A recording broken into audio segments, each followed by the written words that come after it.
Praise the lord. నేను ఒక చిన్న సాక్ష్యం చెబుతాను. ఇది జరిగిందే. ఇది అవాస్తవం కాదు, వాస్తవము. అబద్ధాలు చెబితే దేవుడు క్షమించడు. నిజాలు చెప్పాలి ఏదైనా. నాకు అంటే 10 ఇయర్స్ కింద, అంటే 2010లో దగ్గర దగ్గర 14 సంవత్సరాల పైన అయింది. 2010లో నాకు ఒక 20 కోళ్ళు ఉండేవి. ఎప్పుడు అదిగో అక్కడ నరికిచ్చేసాను. ఆ కనిపించే దగ్గర, ఆ బైక్ అవతల గేట్ దగ్గర, పచ్చపూల చెట్టు దగ్గర పెద్ద గానుగ చెట్టు ఉండేది. ఆ గానుగ చెట్టు నేను నరికిచ్చేసినాను. అక్కడ ఉండకూడదంటే చాలా పెద్ద చెట్టు అయింది. ఆ చెట్టు మీద ఎప్పుడు ఒక 20 కోళ్ళు ఉండేవి. అవి చెట్టు ఎక్కేవి, చెట్టు మీద పనుకునేవి. మళ్ళీ ఉదయాన్నే దిగేవి కిందకి. గుడ్లకు వచ్చినప్పుడు లోపలికి వచ్చి గుడ్లు పెట్టేవి. ఆ విధంగా ఉంటుండేవి. రకరకాల కోళ్ళు ఉండేవి నాకు, నాటుకోళ్ళే. అన్నీ పుంజులు, రకరకాల వైట్ పుంజులు, రెడ్ పుంజులు, రకరకాల పుంజులు, పెట్టలు ఉండేవి. అందరు పండగ వచ్చిందంటే కోళ్ళు ఉన్నాయా అని నా దగ్గరకు వచ్చేవాళ్ళు.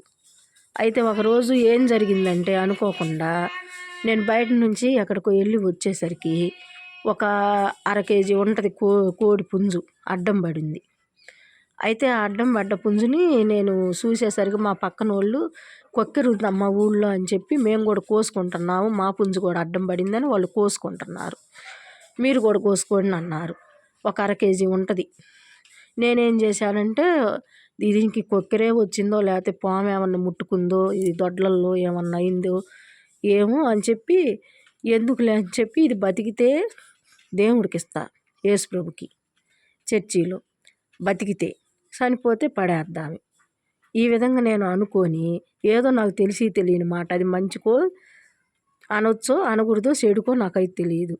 ఆ విధంగా అనుకొని నేను ఆ గంప కింద వేసిన ఆ కోడి పుంజుని. బతికితే నీకు ఇస్తానయ్యా, చనిపోతే పడేస్తానని. నేనైతే కోసుకోనని చెప్పి తెల్లారి చూసేసరికి, గంపలేపేసరికి కళ్ళు తెరిసింది కానీ అప్పుచ్చలాగా అతక్కపోయింది. కళ్ళు అయితే తెరిసింది, చనిపోలేదు. సీమలు బట్టి ఉండయి. ఆ సీమలు ఇలా ఇలా ఎదలగొట్టి మళ్ళీ గంప కింద వేసా.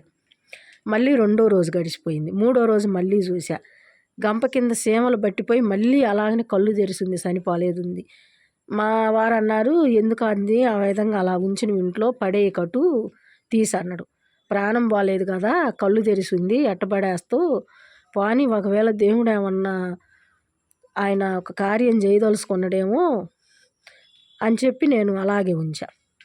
5వ రోజు నేను గంపలేపంగానే ఎగ్గిరిలేసి చెట్టు ఎక్కింది ఎగ్గిరిలేసి. ఇంకా ఆ పాట అది ఒక 2 నెలల్లో 6 కేజీల పుంజు అయింది. పూలుగా ఉంటుంది. అట్ట వైటు కాదు, ఇట్ట రెడ్డు కాదు, 2 కలిసి ఉంటుంది. వైటు రెడ్డు పూలగా ఉంటుంది. 6 కేజీల పైనే ఉంది. ఎంత హైటు పెరిగింది, బాగా మందమైంది. ఏరే వాళ్ళు ఒకళ్ళు కోడి పుంజులు పందాల కోసం అని చెప్పి వచ్చి అడిగారు కారంపొడి నుంచి, అమ్మాయి పుంజు బాగుంది, ఇది పందానికి పనికి వస్తుంది, ఇవ్వమని అడిగారు. 3,000 రూపాయలు ఇస్తామన్నారు. ఎప్పుడు? 2010లో. అంటే 14 సంవత్సరాల క్రితమే, 15 సంవత్సరాల క్రితం దాన్ని 3,000కి అడిగారు. అడిగితే అప్పుడు మా నాన్నగారు ఉన్నారు నా దగ్గర సమయానికి. ఆయన అన్నాడు, ఆ 3,000 రూపాయలకు అమ్ముకొని ఒక 100 రూపాయలు చర్చిలో కానికయ్యి, మిగిలిన డబ్బులు ఉంచుకో అన్నాడు. అలా చెయ్యను నేను, దేవుడు అంత గొప్ప కార్యం చేసిండు, చనిపోయేదాన్ని బతికిచ్చిండు. దేవుడు కోడి పుంజు పట్లే ఇంత కార్యం చేసిండు అంటే ఇంక మనుషుల పట్ల ఇంకెంత కార్యం చేస్తాడు ఆయన. నోరు లేని పక్షి పట్లే ఆ విధంగా చేసిండు ఆయన. ఆకాశ పక్షులు ఎత్తవు కోయవు కానీ వాటిని పోషిస్తున్నాడు ఆయన. అలాగే వాటికి జీవం పోసిండు చనిపోయేదాన్ని. అలాంటిది మనుషులకి ఇంకెంత చేస్తాడు. నోరుండి మనుషులు మనం ఈ విధంగా చేయవచ్చునా, చేయకూడదు నాన్న అని చెప్పి నేనేం చేశానంటే, మా ఇంటికి ఎదురే కొంచెం దగ్గరలో చర్చి ఉంది. ఆ చర్చి దగ్గరికి మా అత్తగారిని రమ్మని, మా అత్తగారు కూడా అన్ని జనులు, వాళ్ళు మందిరానికి వెళ్ళేవాళ్ళు కాదు. ఆమె అన్నది, ఏంది ఇది, ఇలాంటి పనులు వాళ్ళకి ఇచ్చేది ఏంటి అన్నది. అది దేవుడు చూసుకుంటాడు. వాళ్ళు దేవుడు సేవ చేస్తున్నారు, దేవుడు పని చేస్తున్నారు కాబట్టి మనం వాళ్ళకి ఇస్తే అది దేవుడికి ఇచ్చినట్టే. వాళ్ళు చేసేది దేవుని పని. పాస్టర్ అని అన్నప్పుడు మనం గుళ్ళోకి పోతే పూజారులకు ఇవ్వట్లేదా? పూజారుల చేత అర్చనలు చేయించుకొని, హోమాలు చేయించుకొని ఏలు ఇచ్చి రావట్లేదా? వీళ్ళు కూడా అలాగే దేవుని పని చేసేటప్పుడు దేవుని సేవకులు, దేవుని మనుషులు అని చెప్పి ఇంకా ఆమెను రమ్మని నాకు ఒక్కదానికి వల్ల కాలేదు. మా అత్తగారు నేను ఇద్దరం పట్టుకొని దాన్ని ఒక గోతంలో వేసుకొని దాన్ని ఆ విధంగా చర్చి దగ్గర తీసుకెళ్ళేసరికి మా చేతులన్నీ రక్కి పెట్టింది. తీసుకెళ్ళి వాళ్ళకి ఇచ్చా పాస్టర్ గారికి. ఆయన వాళ్ళు రెంట్‌కుండే ఇంటికి తీసుకొని వెళ్ళిండు. తీసుకొని వెళ్ళి వాళ్ళు రెంట్‌కుంటారంట ఒక డాక్టర్ గారి ఇంట్లో. అక్కడ వాళ్ళు ఆ బజారు మొత్తం తిప్పించిందంట. కనిపించకుండా పోయి ఆ బజారు పక్క బజారు మొత్తం ఉరికిచ్చిందంట ఆ సిటీలో టౌన్లో. ఉరికిచ్చి ఇంక తర్వాత దొరికిందంట మూడో రోజు. దొరికాక ఇంక పట్టుకొని వస్తే అమ్మ 3 రోజులు అది ఎక్కడో కాదు వినుకొండలోనే వాళ్ళు ఉండేది. వాళ్ళ పాస్టర్ గారి భార్య టీచరు, ఆ పాస్టర్ గారు కూడా టీచరే. అయితే సేవ చేస్తున్నారు వాళ్ళు. అయితే ఇంకా అమ్మ వాళ్ళ ఇంట్లో ఒక డాక్టర్ గారు ఉన్నాడంట.